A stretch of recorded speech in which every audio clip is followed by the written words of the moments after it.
Good evening, blockchain enthusiasts. Hope I'm audible. Myself, Adarsh, blockchain research scientist and convener at Kerala Blockchain Academy, an initiative by Government of Kerala.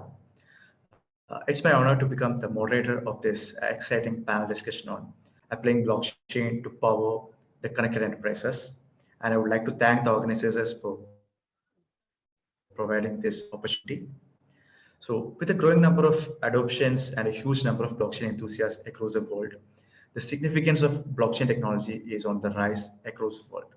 And it's my pleasure to welcome an expert panel here today from the Allianz Technology India, who will demystify, deep dive, and put insights into the blockchain journey, and that put Allianz into the top 50 global blockchain companies in the Forbes list. It's my honor to welcome the panel, Mr. Sunil Raveendran, the Head of Enterprise Architecture, Global Blockchain CoC and Innovation, Allianz Technology India. Welcome you, Sunil.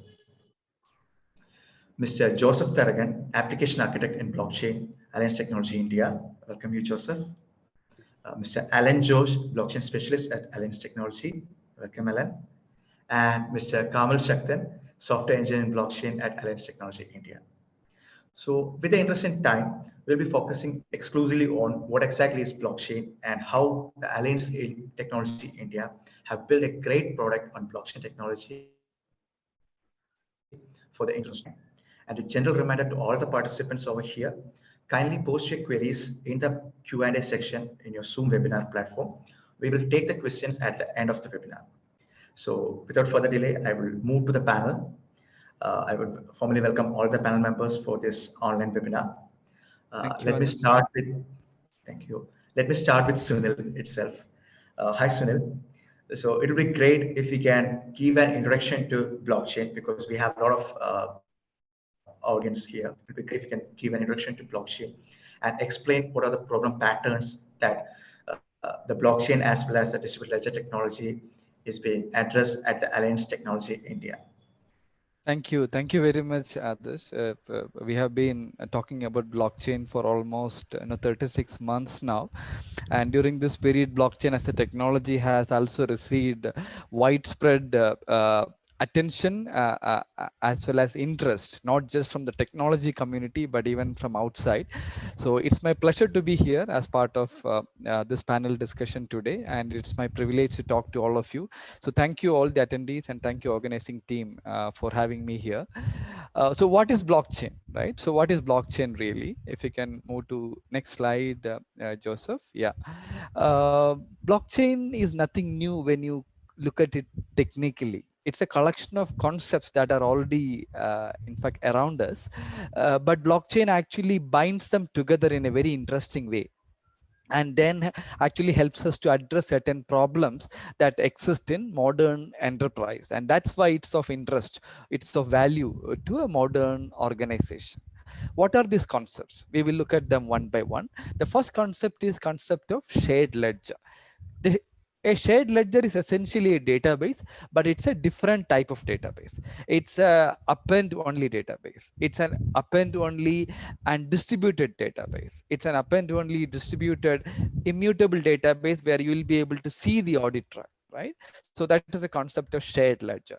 The second concept is of that of uh, uh, is that of cryptographic security, right?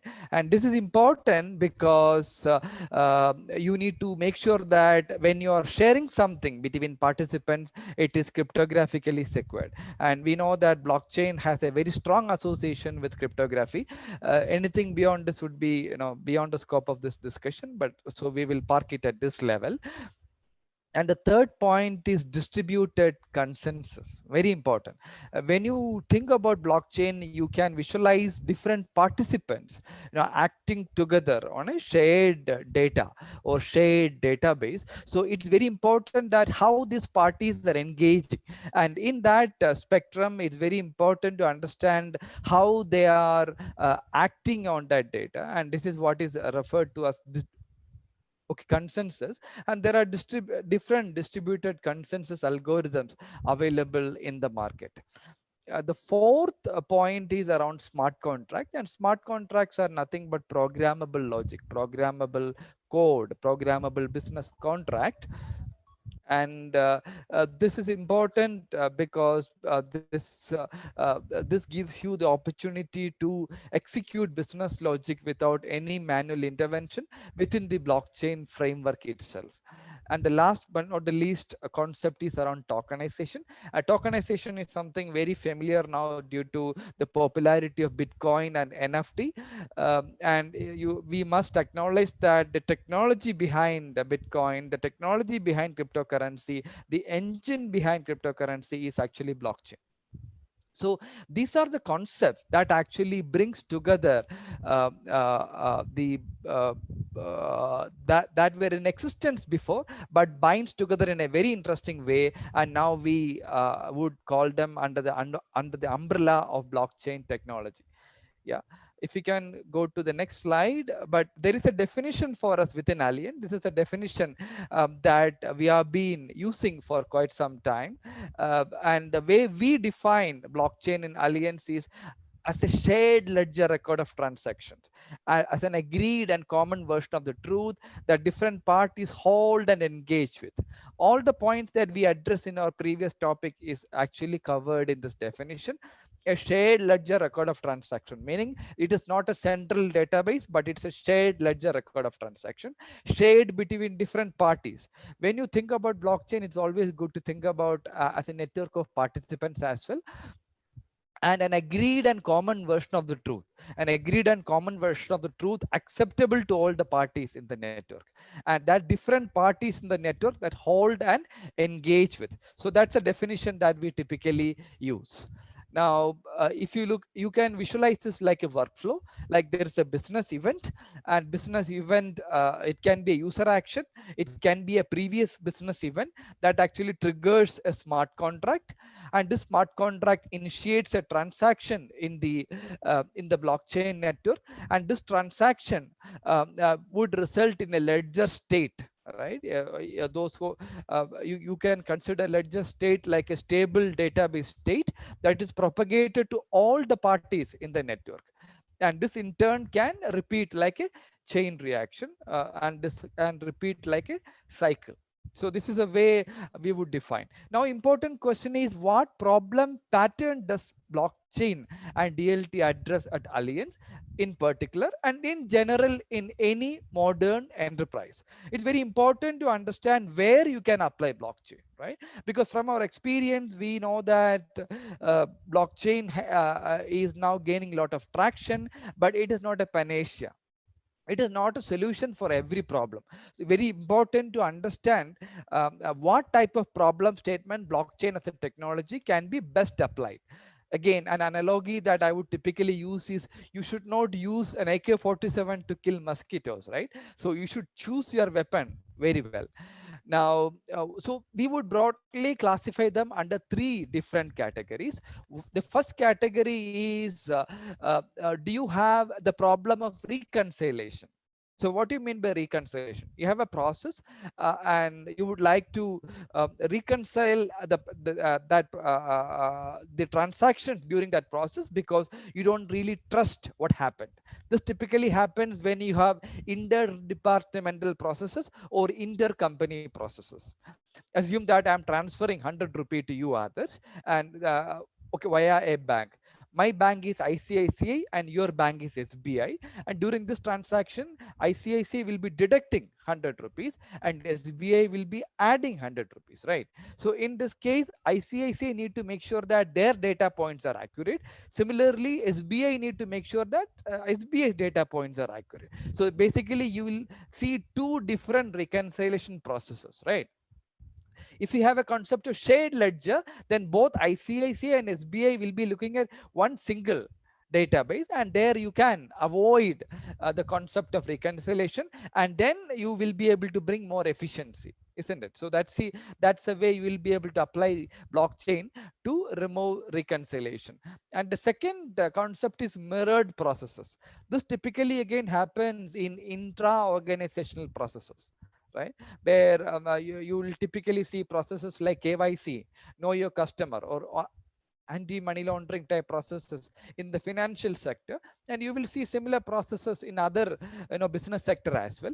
Again, when everybody see the same data, when everybody accept the common version of the truth, when everybody look at the same data with trust, you don't need to do this mirrored processes, and thereby which you will be able to bring more efficiency.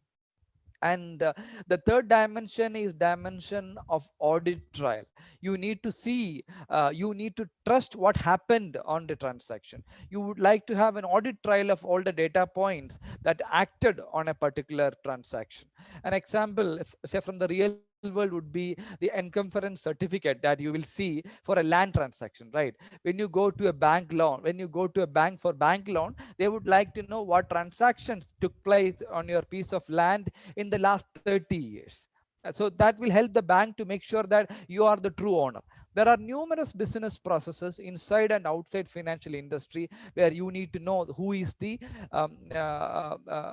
where you would like to know without any ambiguity what type of transactions occurred. So that would be a typical use case where you would like to see this kind of requirements. Yeah, if you can go to next slide, Joseph. Yeah. So again, so why do we use blockchain, or what we are using blockchain within Allianz? Of course, we use blockchain when we have all these three problem patterns come together, right? That's when blockchain can give its true value. But if you look at technically, what we are building is a connected enterprise, right? And the definition of a connected enterprise can be within the company, like an MNC like Allianz, which is operating in more than 80 countries around the globe, or it can be different companies in the same domain, for example different banks, or it can be between a bank and an insurance company. So in a sense, when you look at our conventional integration technologies like SOAP or even message oriented integration, they actually integrate at data level. But you can visualize blockchain like an integration technology that orchestrates the integration at process level. Process level integration is something that we can actually attain by the application of blockchain. And in that sense, what you are actually seeing is a middleware information superhighway that connects different organizations. They can be part of the same parent organization, or that can be entirely different organization. And with that, I would actually hand this over back to others, where we will see more dimensions of this through some of the case studies that we already use in Allianz. Back to you, others. I hope I answered your question. Thank you so much, Sunil. That was really insightful. I think we got a great description about what exactly is blockchain and clarifying some of the myths around it, why to use blockchain, where to use blockchain, and how the corporate ecosystem sees about blockchain. I think now the platform is all set to explore more about the adoption of blockchain by the corporate world. And like being the blockchain architect, I would like to ask Joseph to take the next question. So my query is, Allianz Technology have actually built the International Claim Settlements, that is the ICS project, which is having a huge impact on the blockchain ecosystem. And first of all, congrats to the entire team at Allianz Technology for building the largest blockchain ecosystem in insurance domain, which I suppose is connects more than 24 Allianz OEs across the Europe. So, Joseph, can you just take us through the journey of the ICS project by Allianz Technology? Yeah, sure. Thank you, others, for asking about ICS. And yeah, this in this session we'll be going through of what on in depth of what ICS have achieved. And thanks, Sunil, for setting up the context in explaining what blockchain is in Allianz and how we position it to create values and tackle set of problems typically in Allianz. And I'm Joseph, Tharakan, application architect in blockchain. And now for the next 15-20 minutes, we'll walk through the experience of applying blockchain in building a connected enterprise, as Sunil mentioned previously. And it can be, we'll cover it through the International Claim Settlement System, which is ICS. So we'll be now referring International Claim Settlement System as ICS from now on. So we'll go through this together. And In fact, the birthplace of ICS cannot be like 100% cannot be considered as something that happened within Allianz. So it's something that incubated from an ideation collaboration that happened between Allianz and the Technology University of Munich back in 2018. It was one of the few ideas that got generated at that time, where blockchain was tried to be used to be able to settle international claims, and the international claims can be like considered as something also known as cross-border claims. So you may ask, like, what exactly is an international claim? So I'll give you a high-level understanding of what international claims are. It's nothing but a claim that's raised by a motor insurance policy holder. Typically, the claims that happens because of an accident or such similar unfortunate events. But in this case, it's something that happens in a different country or jurisdiction that typically happens during an international visits. So this is not something which we cannot visualize in places like India. But in the European Union, it's something that's very common, where they are free to travel and drive across the EU zone. And in Allianz, processing of when such incident happens and claims being raised, processing of such claims, it requires a lot of back and forth communications and processing of task and settlement between at least two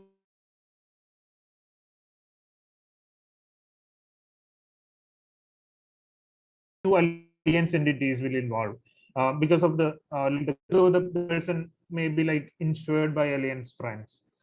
So this is the typical situation of an insurance that's covered, like the claims that are called as international claims. And now, in order to give an idea of the process involved and why it's actually becomes complicated.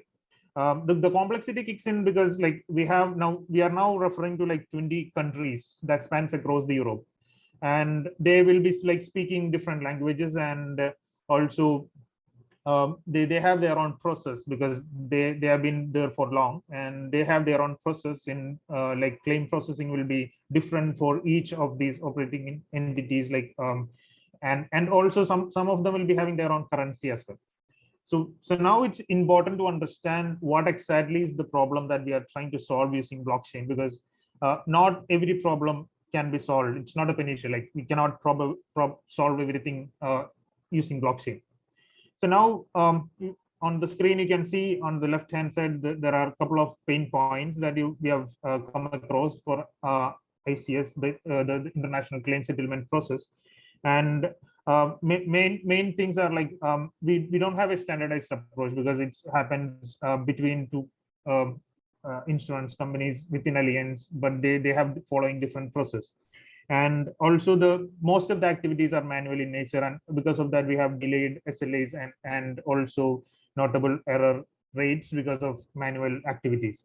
And typically, like any other any solution that we will see, we will be using technology to improve such situations. And the benefits that we would like to see from such a solution will be, we would like to introduce something like a standardized billing process, standardized process typically, and also we would like to make things that as automated as possible.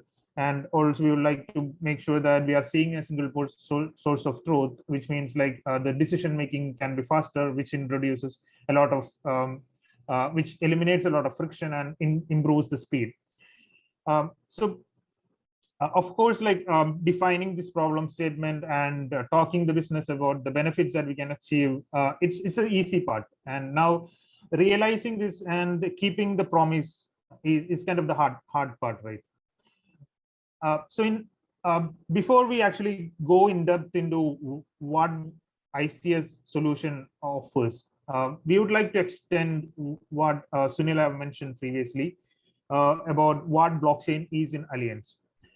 So we considered the emerging technology like blockchain seriously and in a well-controlled manner. So that's why back in 2019 we had used we defined a use case evaluation framework. So this is about a process that we can go through to make sure that we filter out the problem statements to make sure that it's really fit to be in the blockchain space, solvable by a blockchain-based solution. And also we have a maturity model for blockchain-based solution, which you can rightly see on the screen.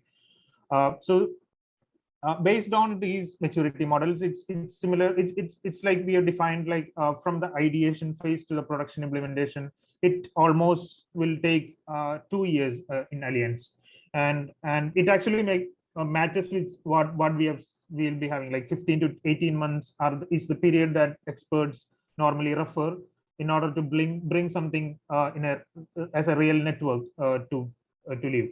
And as you can see in this typical process, there are non-technical elements, a lot of non-technical elements right into each phase.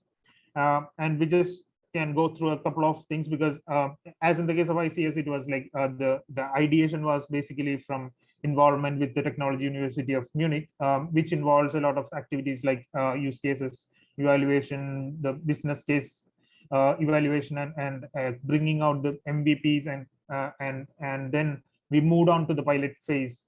And other than the technical implementation, we had to look into a lot of other aspects, like the different things like the funding model, the modern monetization policy on how we benefit with such a solution.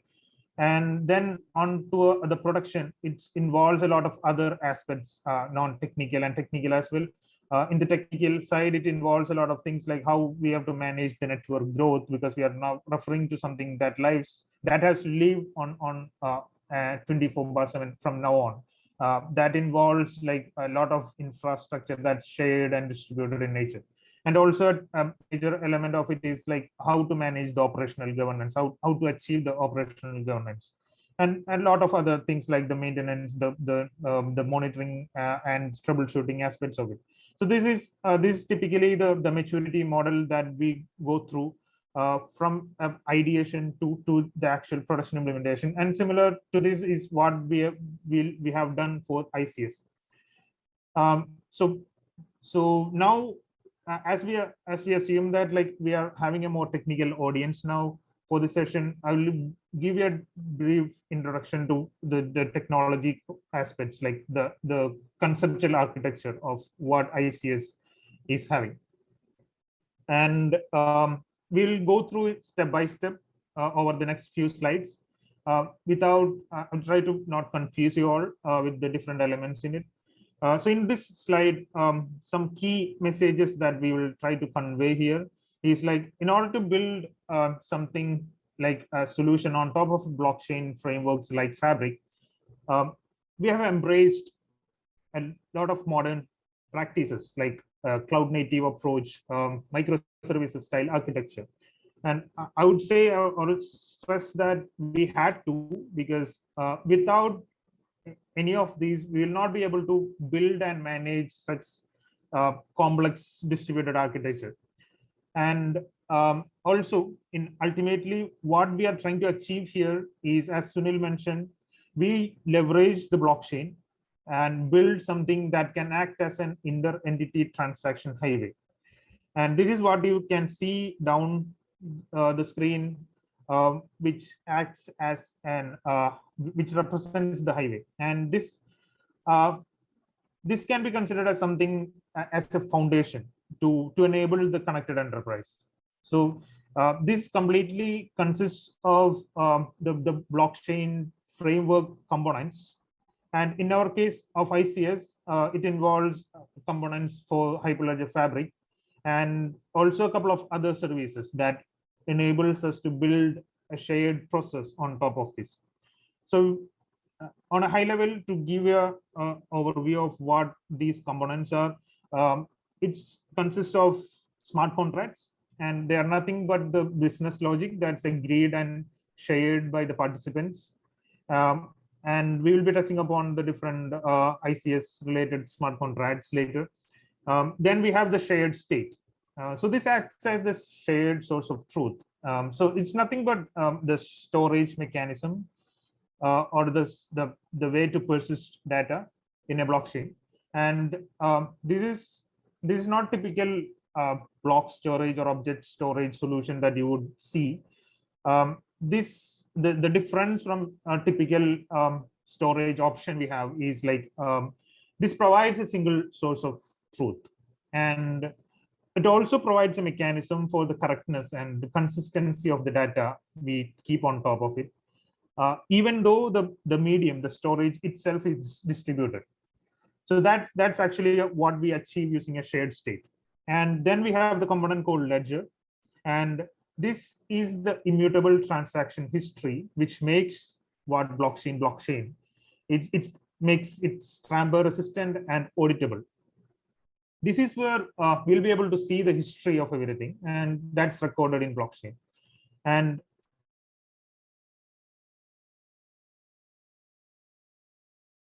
nothing can be modified without an entry in the ledger. To the black box, which is the recorder. You will be seeing it in every aircraft, that it records all the time about the aircraft. So this ledger can be considered as something like that. So in a nutshell, a DLT solution are architecturally decentralized, so as this data and computation on top of it.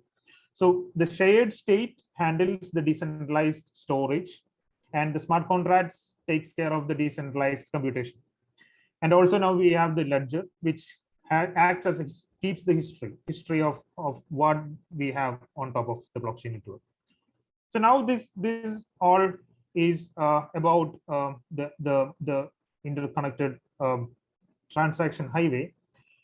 Now we want to build something on top of it, right? So on top of it, there comes the interaction layer.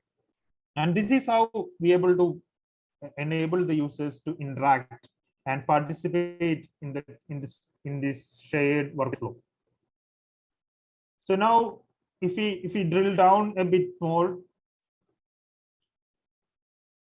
the interaction layer cannot be considered as something like a single piece of a service or a deployment. It has to be considered as something that has been replicated into multiple instances, where each logical instance is considered as an exclusive access layer for each participating organization in the network. And now that's what we are represented as the different DLT pairs that scaled based on the number of organizations, the participating organizations. And now, because we have a different shared process that has their own business logic defined in individual smart contracts, we have to follow a domain-driven approach to take care of the problems statements and then group them into individual domains. And they can act as something that's bounded by a context, and these individual bounded context is managed by a set of microservices. And at the interaction layer, this is how we will manage the way we interact with the underlying blockchain. And for each of these domains, there will also be individual smart contract layer.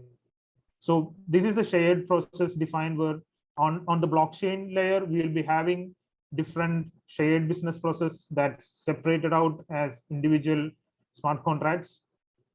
And now on top of them, we'll be having microservices style architecture being built, and which is also replicated across the different organizations to make sure that they all have the exclusive access. This is how we define the network. And one other thing that we would need to, which is an important thing we will need to touch upon, is how we model the data. The high level theme of how we model the data is that each domain, we split it into different data attributes, into something that if the data attributes are something that needs to be shared across the organization and has to be brought into consensus between the organizations, we will only keep them in the blockchain layer. And the rest of the data attributes will be managed using the traditional approaches like databases itself. Now we need to make sure that we don't keep any PII or sensitive information on top of the blockchain, because this is to conform with the GDPR regulations as well.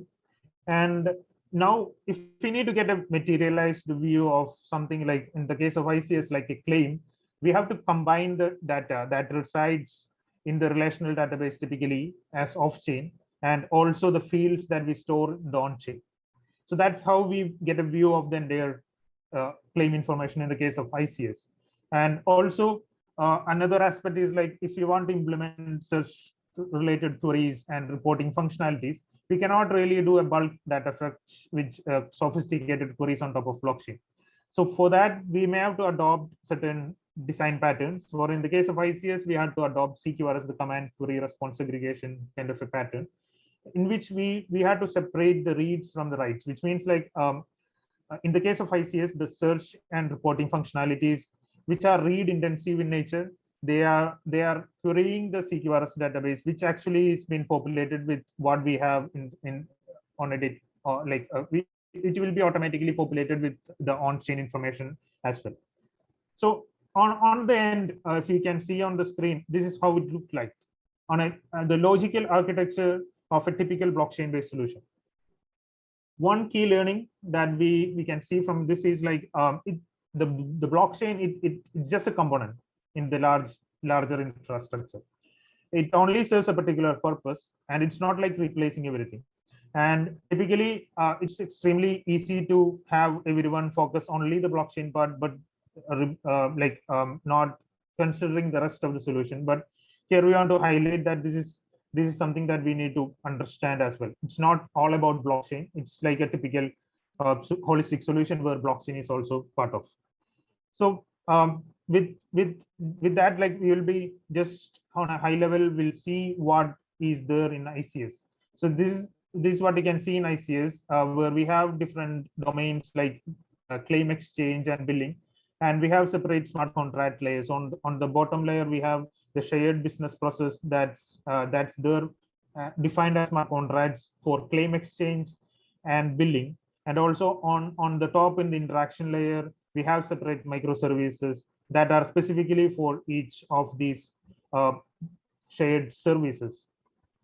And also we can see the things like there are certain other services that acts common in nature, like the CQRS patterns and all. So now it's something like we are building an interconnected transaction highway, and on top of it, it becomes a foundation layer, and on top of it, we can build any business solutions. In this typical nature, it's something that the ICS is mainly for international claim settlement, but we can just extend it even outside Allianz and also other use cases, which has nothing to do with ICS. And this is something we can relate it to as a LAN network that you typically have in an organization, where on top of, once you establish a LAN network, we can, on top of that, we can share anything between the connected parties in that network. That's how we define the interconnected transaction highway in Allianz and build ICS on top of it. So with that, I think this gives a high-level understanding on what ICS is. So maybe I'll hand over back to Adarsh to see. Yeah. Yeah, thank you, Joseph. It was really great, and it's good to hear about the connected enterprises and how blockchain actually used for it. And thank you so much for the detailed description of blockchain, which is currently live. I think that will be really helpful for people as well as companies who are looking to switch to blockchain. I think we already have a couple of queries in Q&A session regarding switching the career to blockchain. So I think the notion of connected enterprise will be really beneficial for you. Thank you, Joseph. And moving on, next, I would like to have a question for Alan, being the blockchain engineer. So Alan, my question is like, nowadays the cloud computing as well as DevOps is a great buzzword, and people have shown it like a new way of working. So it'll be great if you can actually elaborate on how to accelerate the blockchain innovation through the cloud native architecture and delivery. I think hope you have a belief in cloud as well as DevOps maturity in adopting the blockchain technology, which I think Joseph has already given a definition. Out to you, Alan. Maybe you can share more lights into that. Yeah. Thank you, Adarsh. Thank you, Adarsh, for giving an opportunity to share my experience in the cloud DevOps area within the blockchain system. Thank you, Joseph and Sunil, for explaining what all ICS is about, and our methodology, our addition to production. So hi everyone, I am Alan George. I'm playing the DevOps architect role within ICS solution. So the journey of the ICS from its incubation as an idea, then to a POC, later went through a series of phases until it reached its current maturity level as a real-world blockchain-based solution. So we took around a year and a half time, which was not a very smooth, and it had its own challenges. We handled a lot of areas other than the blockchain, and some of them are worth in mentioning. So I can see that one question from the Q&A, like one guy is asking, like, is there any opportunity for a system engineer?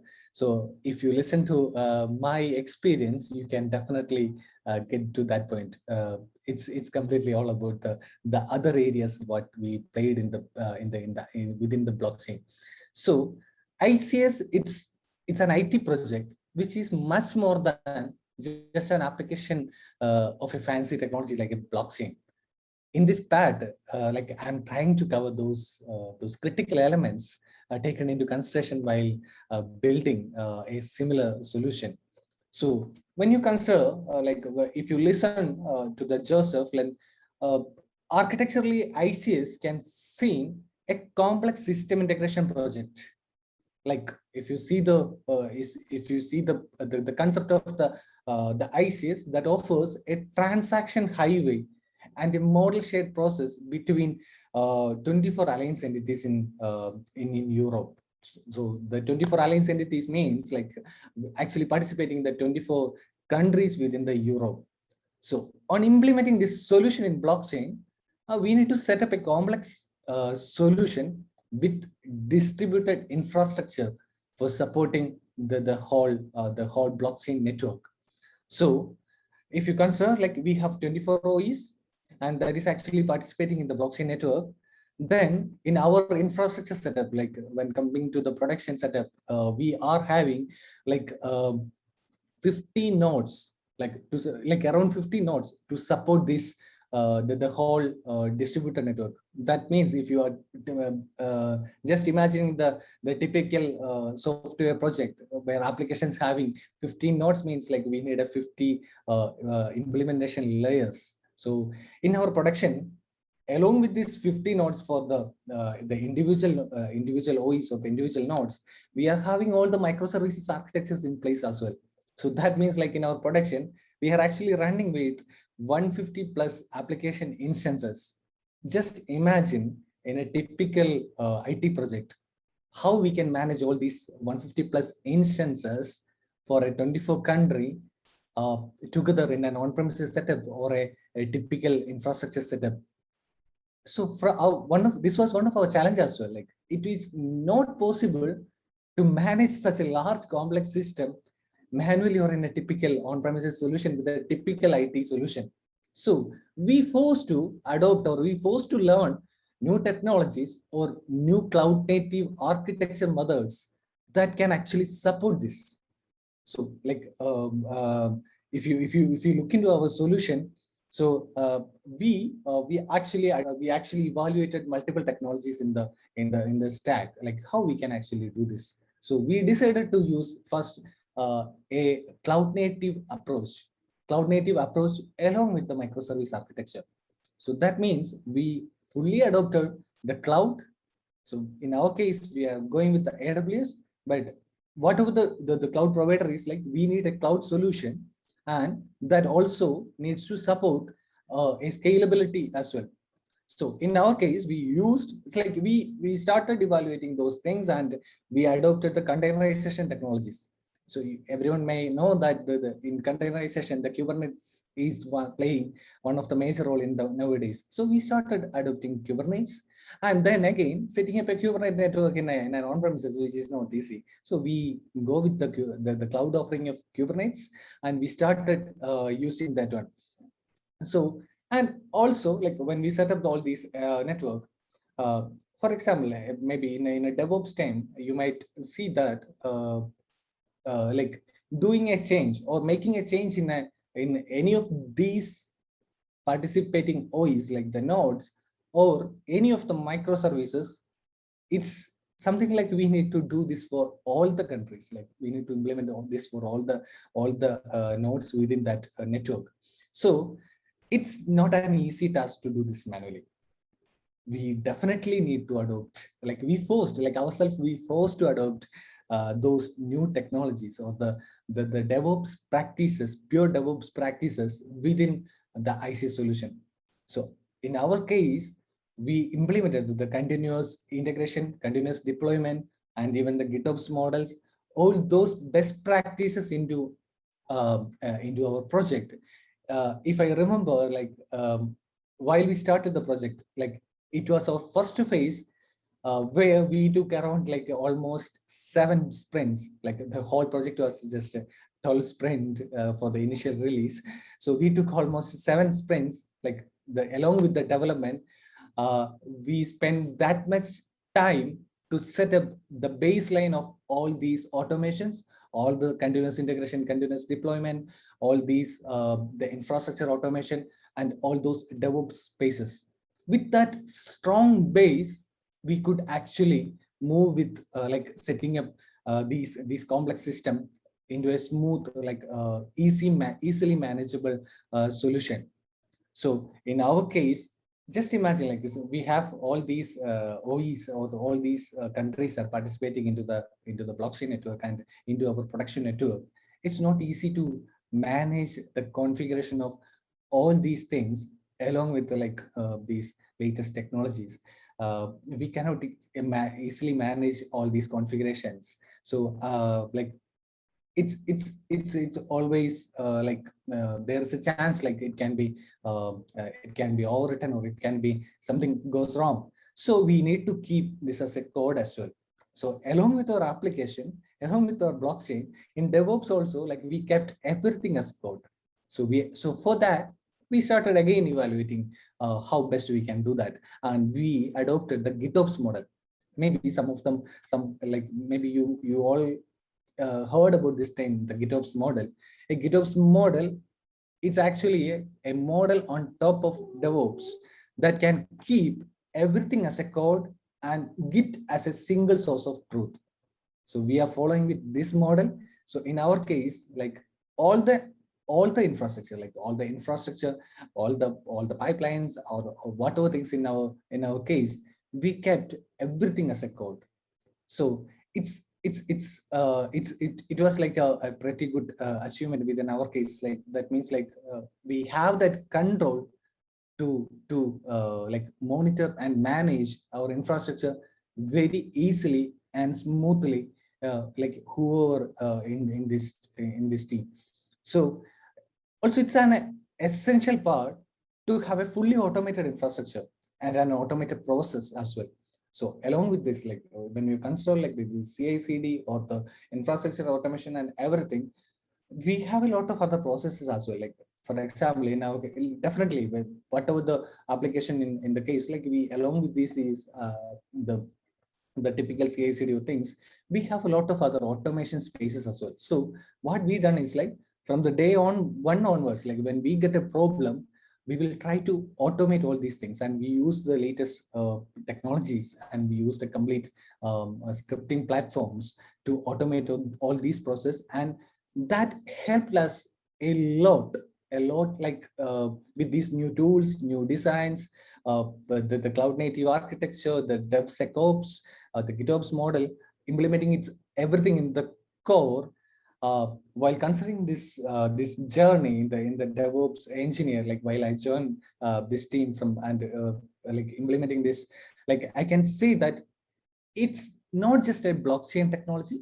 We were using all the new technologies in IT space, and we are actually elaborating, like we are actually making use of those new technologies along with this. Otherwise, like we cannot say that we can actually achieve all these things within this time frame. Even if you ask us, like we were continuously supporting our project in the last 7 months, 7 to 8 months in production, and we are continuously improving our application, our infrastructure, everything with the support of all these baselines. So that's one good area like we can actually showcase to you. And on Joseph, can you move to, yeah. So the one area, like the next is on the challenges we had in setting up this a production environment. Then just more than just a technology or that on the DevOps cycle. So like when we constrain the blockchain solution, it was like a very hot topic. Even nowadays also it's a very hot topic in the tech industry. And just imagine like 1.5 years back, it was like a it was like last 2-3 years, the blockchain was staying in the peak of Gartner's hype cycle. So due to this peak, the considering everyone is a hot topic, lot of myths and misinterpretation in this technology in all the levels within IT. So our first task, our first challenge was to educate in the various level of stakeholders to make them unlearn and learn what really matters for us. So if you listen to Sunil was saying like it's a technology that actually support us in a different model. If you compare the typical database structure, or if you compare the typical the distributed technology, like you can see that it's have some similarities, but at the same time it's entirely different. So we need to educate others, like others in the sense, like in an organization, we need to educate each level what all these things which is suitable for us. And another challenge we faced was like about is the skill set availability. The skill set that is available in the market and available within our team. So we like to do this, like we need to need a different mindset altogether to like educate ourselves, like getting the skilled engineers from outside, or the knowledge improvement and all those things. And so in our side, in our team, like we were considering like when considering all these things, we were kind of like a continuously improving our skill set. So so like even nowadays also, like we were trying to improve ourselves so that like we could able to build in a success in this area. So this is a pretty huge project than just a typical POC or MVP, and so we need to like strengthen our observability of the infrastructure or the platform or whatever things. So that's also comes a critical element in while considering all these things. So from our experience, focusing on all these things from the day one onwards will really help us bringing similar project into success. Over to others. I hope everyone got a high-level understanding of what all things we included along with the blockchain within this IC space.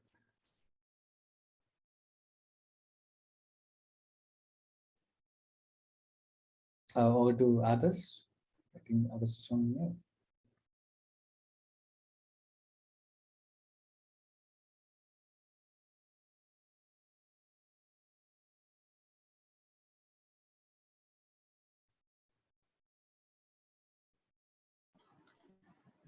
I think there might be a problem with Adarsh's availability. I can see. So Sunil, do you want to just move on to the next segment? Sure, Rani. In the interest of time, I would, because we are not able to connect to others, I would post the next question to Carmal. Okay, Carmal, can you please share your experience in identifying the ICS blockchain project, ICS blockchain product as an innovation initiative, an internal innovation initiative, because innovation is a broad term now that we hear a lot, but how do you categorize this as an internal innovation initiative? Over to you, Carmal. Thank you, Sunil. I'm very happy and glad to take up this question. First of all, thank you, Joseph, Sunil, and Alan for very well explaining the implementation side of ICS. Hi, everybody. I'm Carmal, and today I will be explaining to you why ICS is a very good example of a enterprise innovation. Okay, so if you look at insurance as we know it, it is a very business process-centric business, as we say. And innovation as a term will have multiple meanings. Okay, so like Adarsh said, like Sunil had mentioned, it is broad and vague, meaning what innovation means to a startup is not what it means to a well-established enterprise. For example, for a startup, innovation would probably lean towards a more disruptive characteristic or disruptive in nature.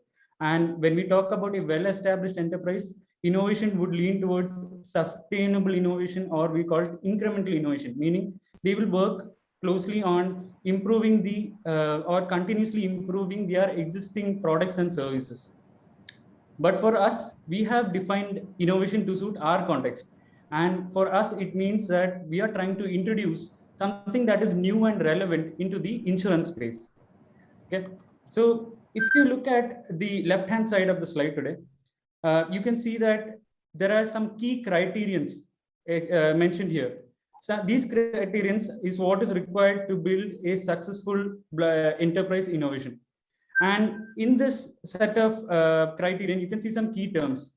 We can say real world business problem. We can see add value to the organization. We can see feasible offering, etc. So ICS, keeping ICS as an example of an enterprise blockchain project, we can see that it has actually covered each of these terms. So if we were to reiterate, if we can ask ourselves, was ICS as a blockchain product able to solve a real business challenge? And I would say yes, because our business challenge is that we are trying to streamline the claim processing or the settlement of claims across 26 countries, right? Next, were we able to improve the were we able to improve the customer experience? Again, a big yes, because we have been able to reduce the claim processing time, and we have also eliminated our requirement or the need for reconciliation, right? Again, we can ask ourselves, has this ICS as a blockchain product brought tangible value, or is it valuable to the organization? Again, yes, because it has reduced the cross-OE debt. We have reduced the number of problematic, or the percentage of problematic bills have gone down. The chances for human error has been eradicated. And most importantly, we have achieved a real or almost near real-time settlement of claims. Now, finally, we can say that ICS is a feasible offering, meaning it is not something that is in POC. It is not something that is in a pilot version or just some random idea, right? It is a product that is currently running in production right now. We have real business people who are making you are utilizing this application, right? And it is bringing proper or really good value to our company or to our organization. Okay. So this is not a case of us boasting about some fancy technology that we have like blockchain and trying to making sure that it tries to solve the problem. On the contrary, we have a real world problem in our hands, and we are trying to solve it utilizing the right technology. Okay. So now if you look at the right hand side of the slide, it defines basically two things, the different types of innovation, right? And the different types of innovation here can be broadly classified into two dimensions. And this is done by answering a couple of questions. First, how well can we define the problem? And second, how well can we define the skills domain required to solve this problem? Now, again, keeping ICS as the example, if you look at the problem statement, it is very well defined, right? We have 26 Allianz operating entities, and we need to settle or streamline the claim processing across all these countries, meaning we need to reduce the claim processing time that earlier took, say, weeks or months. We need to reduce it to just a few minutes. Okay, so that is our problem statement. Now, if you look at the skills domain is what points us to the application of a blockchain, right? And blockchain being an emerging technology, it is not very easy to introduce a blockchain into a regulated enterprise like Allianz. But we were able to embrace this challenge. We onboarded or we introduced this emerging technology into the business, and we were able to bring some tangible value to our organization. Okay. Now moving on. So throughout this entire slide, throughout this entire session, right, we have highlighted that we brought in an emerging technology into a regulated enterprise and brought value to the organization, right? And keeping ICS as an example throughout, we can, if you can recall, Sunil had clearly mentioned that how we can bring about, or how we can enable connected enterprise, right, by keeping blockchain as our backbone technology. And Joseph had beautifully explained the implementation and architecture of a blockchain project, right? And furthermore, more after that, we had seen Alan had mentioned what are the speed breakers that we came across when we were taking, or when we were driving a blockchain project from a pilot version all the way to production, right? So they had all touched upon these factors. But what I need to re-emphasize here is that this project, or a blockchain product, is not just about blockchain alone, right? We notice that there are several other key components that have to come together to make this project successful. For example, if you look at the application level, we saw that there is microservice-based architectures, CQRS design patterns. We saw even complex data migrations needed to be performed, right? And Alan touched upon the fact that we required DevSecOps and GitOps for the proper delivery of ICS, correct? And it also means that it requires proper collaboration between the business and the IT. And it is very important that we have very good determined teamwork across multiple time zones, right? It is when all these ingredients come together, that is when we are able to build a very successful blockchain project. So with that, I would like to conclude. And I hope all of you have found this session to be very insightful. Yeah. Thank you all once again, and back to you, Adarsh. Thank you, Carmal. I hope I'm audible now. Sorry for the network trouble. And thanks, Carmal, for providing such a great insights on how the challenges or all those things can be sorted out. I think over the past 1 hour, I would like to say it was highly beneficial, right from understanding what exactly is blockchain and making a deep dive into one of the largest projects in blockchain in the insurance domain, and about the connected enterprises which can actually be used in multiple other domains also. So without further ado, I will like to take a couple of questions to the panelists. I know like this, or we are already running out of time. So let's take a couple of questions to the panel. My first question in the Q&A session is like, okay, how to start a career in blockchain for a 4 to 5 year experienced developer? And is it really worth making a transition if you are interested in the domain? Anyone from the panel? Yeah, so thank you, Adarsh. I will try attempting that question. I think there are two related questions, one from Rosnal Rajan and one from Jijo, both about career in blockchain. So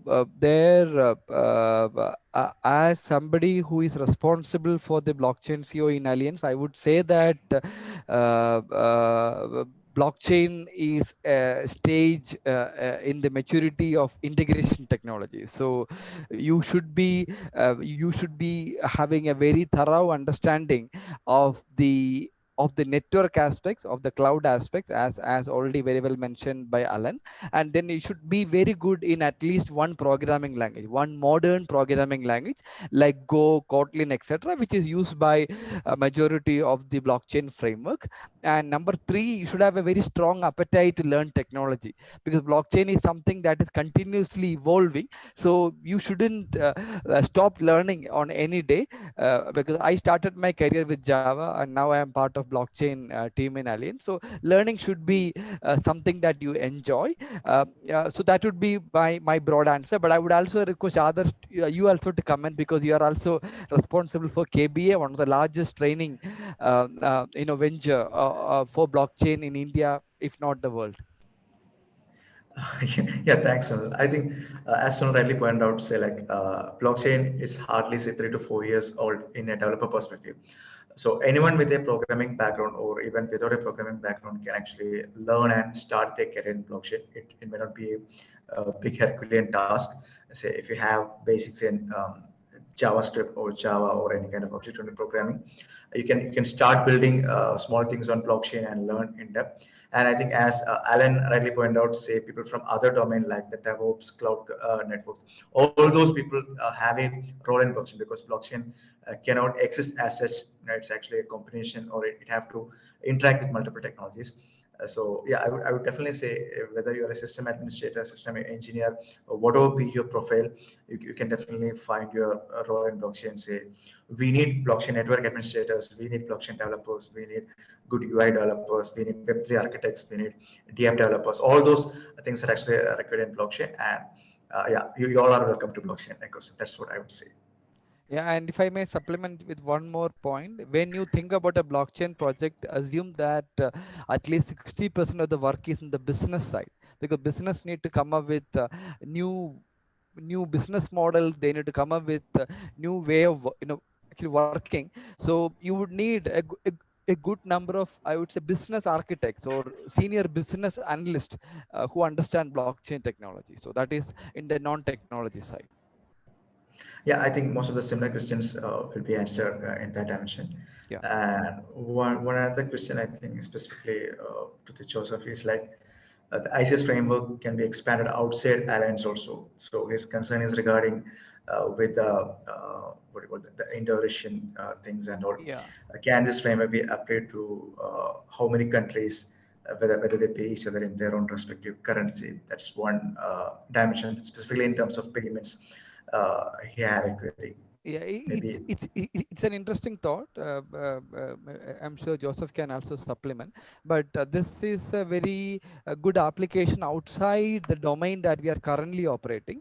And there are frameworks like Swift, which is now used for international settlements. And is it possible to build such a framework using blockchain? That is what is attempted by various international cryptocurrency based payment, but that is outside the scope of our area of expertise. So we won't be able to give any detailed comment on that. Technically it is possible. Do you want to supplement, Joseph? I think I'm pretty much covered on that topic. It's outside the domain that we are operating in. Even though it's technically possible, we may not be doing it because. Yeah. Okay, thank you, Joseph. Back to you, Adarsh. Yeah, thanks, Joseph and Sunil. I think we have a couple of again same queries regarding JavaScript developers and not developers. So I think that's all addressed because say if you go for Ethereum, the Solidity language is actually based on JavaScript. So JavaScript node developers can definitely come to the blockchain domain. And one another question, do you have any implementations in BFSI is one another question from Manjit. Anyone would like to take it? I'm sorry, can you please repeat the question? I just missed it. Do you have any implementations in BFSI? BFSI stands for banking, finance, insurance, and securities, Yes. as I understand. So the case study that we just stated is from insurance, right? And there are numerous applications that you can see if you browse through the ecosystem for that are related to bank securities as well. So the answer is yes, and we have already presented a case study. And yeah, I think I've took almost all the questions. And one last question, I think, but that's not getting this. It's about the ERC20 tokens. If time permits, maybe we can take it. So the query is like they have been building on ERC20 tokens with public blockchains like Ethereum and Polygon. And I was wondering about the transaction fee cost on Ethereum network.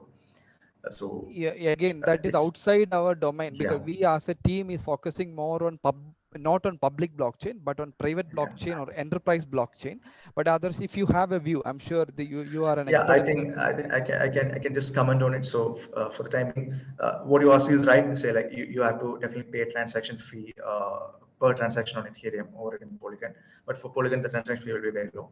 But as I think Joseph and Sunil rightly pointed out, for the corporate ecosystem, that's why the Hyperledger Fabric is making huge benefit for them, or can have larger network without paying gas fee or without paying any kind of transaction fee. You can set up internal networks. You can also set up business networks with these kind of solutions. I think ICS is one of the best examples, say like why you have to consider these kind of networks like Hyperledger Fabric when it comes to transactions with large number of entities and huge volume. So I think that is taken care of. Yeah, and one more dimension there to consider is it's about information sharing on a need to know basis.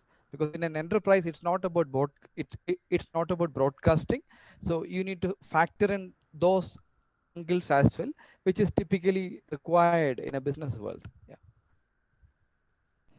Yeah, I think with that, I have took up almost all the major queries. Maybe some of them are just repetitive ones, which are already answered. So if there are no further queries, maybe like we can conclude this session.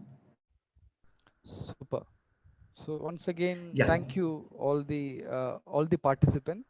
It is not easy to spend an evening for an online session. So on behalf of Allianz Technology India and on behalf of all the other panel members, I would like to thank all the participants. I would like to thank the organizing team, and I also would like to thank our communication team, Rani and team. And last but not the least, thank you, Adarsh, for driving this discussion through engaging and connecting to the, both audience as well as panelists. Back to you, others. Yeah, thank you so much. Like I would like to thank the Alliance team for inviting me and making me the moderator. Thank you, Sunil, Joseph, and Kamal. It was really an insightful session. I would love to comment because just not speaking about blockchain, it's about the complete solution in front of you. Say like you don't have to search Google, you don't have to search for any expert opinion. It's a live thing which is there, which they have implemented and sort out for you. So if you're a beginner in blockchain, I would say this is the perfect way to start. So like you have an introduction and you know what exactly is happening in the world. And thank you so much, Alliance team, for sharing such an detailed session and your insights on how you have built the solution and how you actually took up the challenges and how you have actually integrated multiple components into blockchain world. I think this is a very good learning experience to all the participants out here. And thanks to the Kela IT team also for conducting such a fabulous webinar. And last but not the least, thank you all the participants for attending this session. Thank you all.